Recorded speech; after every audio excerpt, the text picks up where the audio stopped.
So ninth topic है हमारा students, ninth topic है हमारा कॉटन इंडस्ट्री। 9 पॉइंट हमारा इट मीन्स के जो इंडस्ट्रियल रेवोल्यूशन है उसका बहुत इंपॉर्टेंट पार्ट है कॉटन इंडस्ट्री। सो इंग्लैंड में जो कॉटन जो इंडस्ट्रियल रेवोल्यूशन आई थी, इंडस्ट्रियल फर्स्टली हम बोलते हैं कि इंडस्ट्रियल रेवोल्यूशन है जो वहाँ से स्टार्ट हुई, तो उसका जो न्यू एरा है, फर्स्ट एरा है वो कॉटन है। कॉटन से ही जो है इंडस्ट्रियलाइजेशन की है जो शुरुआत हुई, और इंडस्ट्रियल रेवोल्यूशन है जो वो कॉटन इंडस्ट्री से ही स्टार्ट हुई।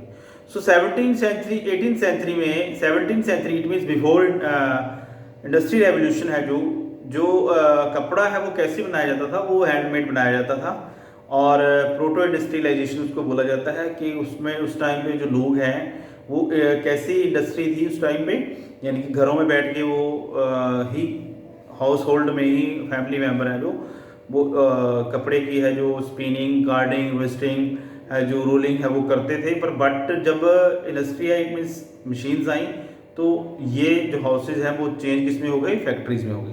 तो कॉटन इंडस्ट्री बहुत इंपॉर्टेंट रोल प्ले करती है इंडस्ट्रियल रेवोल्यूशन लाने में। तो इसके जो मेन इंपॉर्टेंट पॉइंट हैं वो हम डिस्कस कर लेते हैं, मैं आपको बता देता हूँ। So important raw material for textile industry in England were wool and flax. It means wool और फ्लेक्स है जो वो मेन रॉ मटेरियल था जो इंग्लैंड में कलेक्ट किया जाता था, इकट्ठा किया जाता था, और उसके बाद है जो उसका जो कपड़ा है बनाया जाता था। 17th century onward East India imports balance of cotton cloth from India. तो 17th सेंचुरी में बहुत क्वांटिटी में इंडिया से है जो वूल है, रॉ मटेरियल कॉटन का थ्रेड कॉटन है जो वो एक्सपोर्ट की जाती थी इंग्लैंड में, राइट। सो लेटर ईस्ट इंडिया कंपनी वहाँ पे इस्टेब्लिश हो गई, तो जो ट्रेड है और ज़्यादा फ्लेक्सिबल हो गया और ज़्यादा बढ़ गया इंडियन और यूरोपियन कंट्री का, या इंग्लैंड और इंडिया का है जो ट्रेड है वो और ज़्यादा एक्सपेंड हो गया, यानी कॉटन है जो वो बहुत क्वांटिटी में वहाँ पे एक्सपोर्ट होनी शुरू हो गई, राइट एवरीबॉडी। तो इसके साथ हम ये बोल सकते हैं टिल 18th सेंचुरी तक आते आते spinning was very slow and consumed a lot of labour due to the lack of goods technology. तो 18th सेंचुरी में क्या था, जो प्रोडक्शन थी बहुत स्लो थी। उसका क्या रीज़न था, टेक्नोलॉजी इतनी गुड नहीं थी, जितना भी काम होता था वो लेबर इंटेंसिव होता था, यानी कि लेबर के ऊपर ही डिपेंड था। जितना भी प्रोडक्शन का काम था वो लेबर के ऊपर होता था, विदाउट लेबर वर्क नहीं होता था, इसलिए जो प्रोसेस था वो प्रोडक्शन का वो स्लो था, राइट। उसके बाद क्या हुआ, to make even more proficient production gradually shifted from homes of spinner weavers to factories. धीरे धीरे जैसे जैसे टाइम निकलता गया तो टेक्नोलॉजी है बढ़ती गई, तो जो वर्क हाउस में होता था वो फैक्ट्री में होना शुरू हो गया।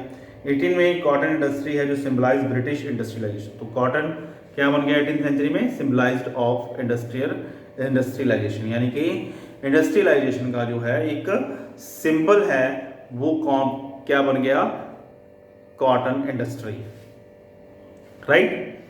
नेक्स्ट आ जाता है हमारे पास टॉपिक हमारा जो आ जाता है इन्वेंटर एंड इन्वेंशन। तो यहाँ पे क्या है जी, नए नए इन्वेंटर आए, नई नई इन्वेंशन हुई।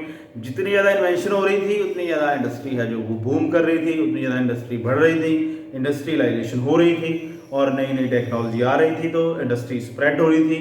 पहले इंग्लैंड में थी, वो धीरे धीरे जहाँ पे उनकी कॉलोनीज थी वहाँ पे इंडस्ट्री आनी शुरू हो गई।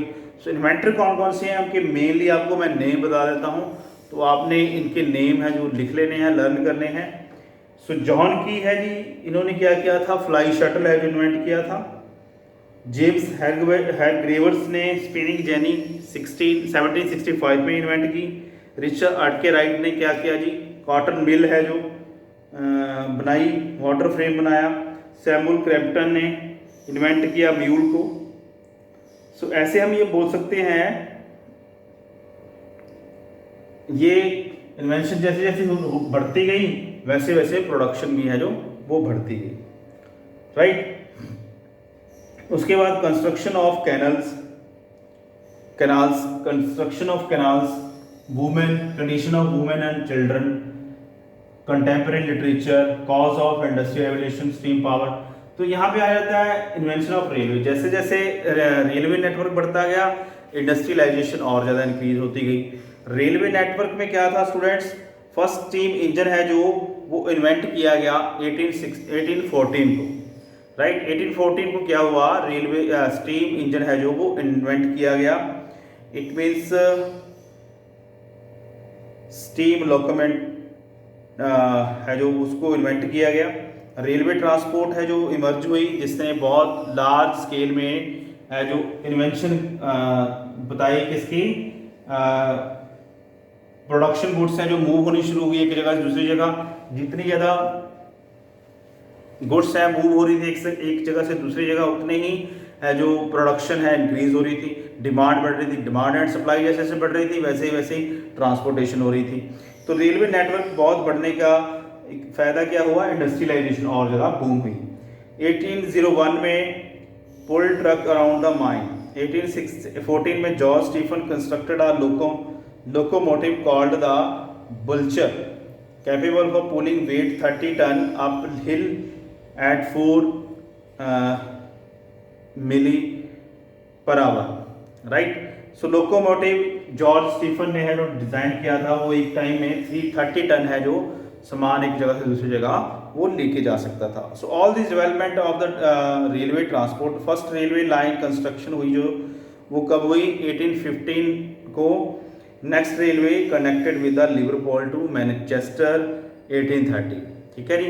तो फर्स्टली 1825 में फर्स्ट रेलवे लाइन है जो वो कंस्ट्रक्ट की गई, कहाँ से, Liverpool to Manchester. It means वहाँ से इजीली अब गुड्स हैं जो एक्सपोर्ट एक्सचेंज हो रही थी, जा रही थी, मूव हो रही थी one place to another place. तो फर्स्ट रेलवे लाइन है जो लिवरपूल टू मैनचेस्टर है जो वो कंस्ट्रक्ट की गई, और ये एक बहुत बड़ी रेवोल्यूशन थी इंडस्ट्रियल फील्ड में रेलवे नेटवर्क आना। So deaths were caused by the disease like, उसके बाद हमारे पास आ जाता है नेक्स्ट टॉपिक, हमारे पास आ जाता है condition of women and children, ठीक है जी। तो जैसे अब क्या हो रहा था, जैसे जैसे इंडस्ट्री बढ़ रही थी तो वर्कर्स हैं वो बहुत क्वांटिटी में वहाँ पे काम कर रहे थे। अब चिल्ड्रन, मैन तो है ही थे फैक्ट्रीज में, अब वुमेन्स भी आ गई और चिल्ड्रन भी आ गई।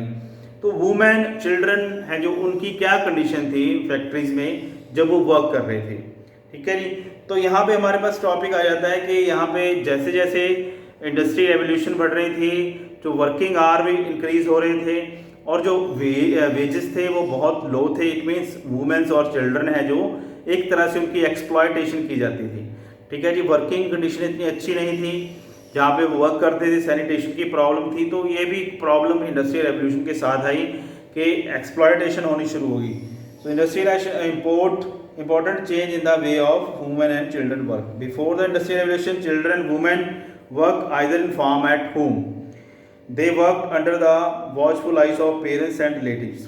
तो जैसे उससे जब इंडस्ट्रियल रेवोल्यूशन नहीं थी तो उस टाइम में जो वुमेन्स थी या बच्चे थे वो कहाँ पे काम करते थे, वो अपने घरों में काम करते थे या फार्म्स में काम करते थे। तो उस टाइम पे वो एक तरह से अपने पेरेंट्स की आइज़ के आगे काम करते थे या रिलेटिव की आइज़ के सामने काम करते थे, ठीक है जी। बट जब women villages worked in farms, they reared livestock, gathered firewood or were involved to spinning cotton.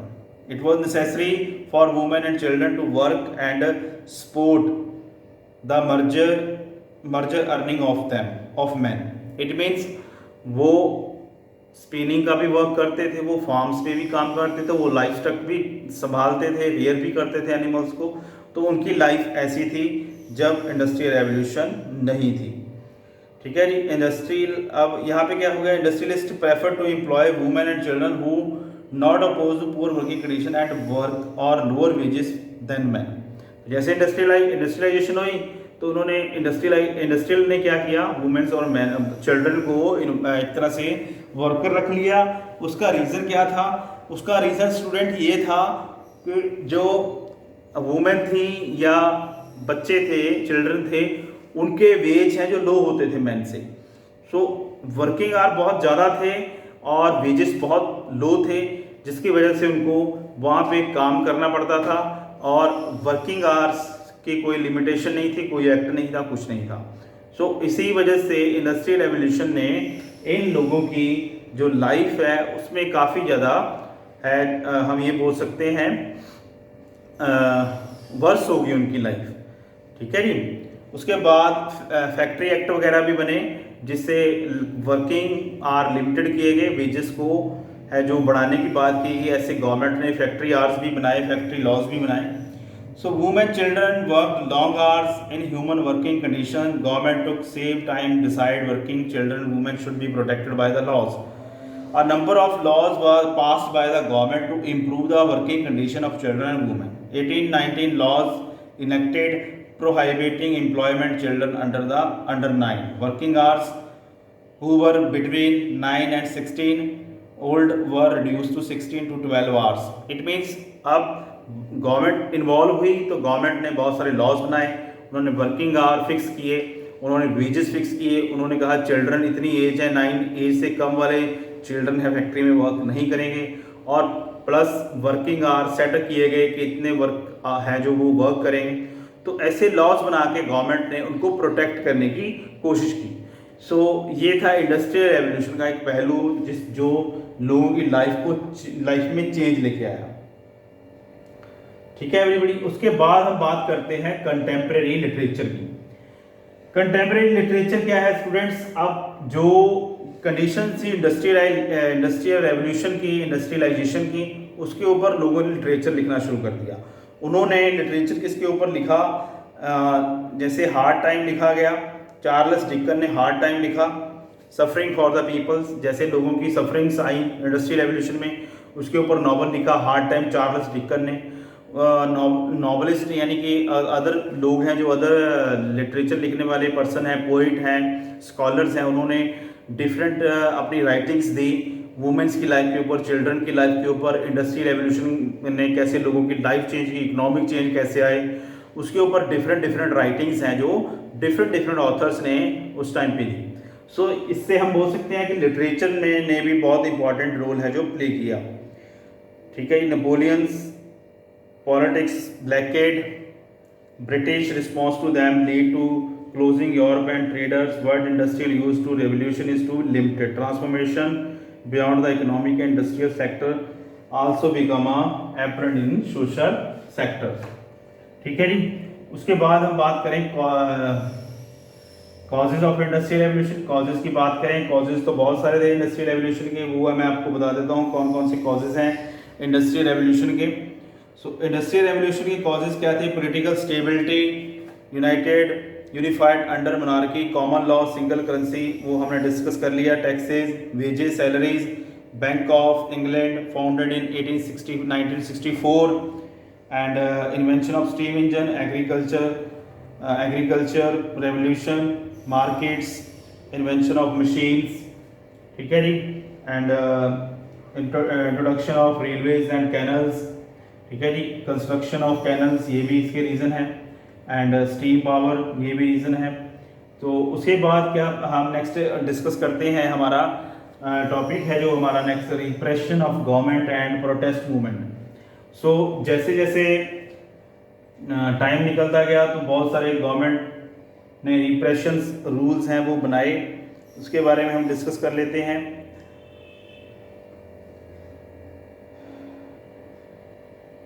कि England enacted government to combination of act 1970-95 against the inciting the people to protest. Laws banned unauthorized public meeting. Over 50% people protest against the old corruption.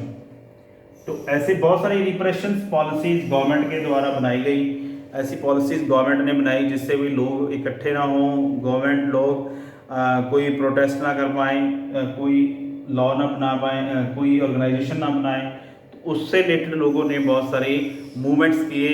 Movements करने का क्या reason था कि वो बहुत ज़्यादा suffering वाली लाइफ है जो वो अपनी बिता रहे थे, जिसकी वजह से उनको कुछ भी समझ नहीं आ रहा था कि इंडस्ट्रियल रेवोल्यूशन को वेलकम करें या इंडस्ट्रियल रेवोल्यूशन के जो ड्रॉबैक है उसको क्रिटिसाइज करके उनको चेंज करने के लिए गवर्नमेंट के आगे प्रोटेस्ट करें। ठीक है जी।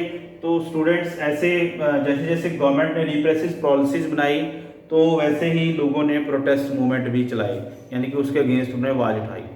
राइट। नेक्स्ट हमारे पास आ जाता है was there an industrial revolution, कि इंडस्ट्रियल रेवोल्यूशन थी, उसके ऊपर डिबेट और डिस्कशन क्या हुई। डिबेट एंड डिस्कशन में कौन कौन सी बात है जो बोली गई, So term industrial revolution used to describe the change occurred in Britain between 1780 to 1820. तो इंडस्ट्रियल रेवोल्यूशन किसके लिए यूज़ किया गया? ब्रिटेन के लिए यूज़ किया गया। और ये इसका पीरियड कौन सा था? 1780 टू 1820। तो this was the period called historian industrial revolution. इसको इंडस्ट्रियल रेवोल्यूशन वाला पीरियड है जो वो बताया गया।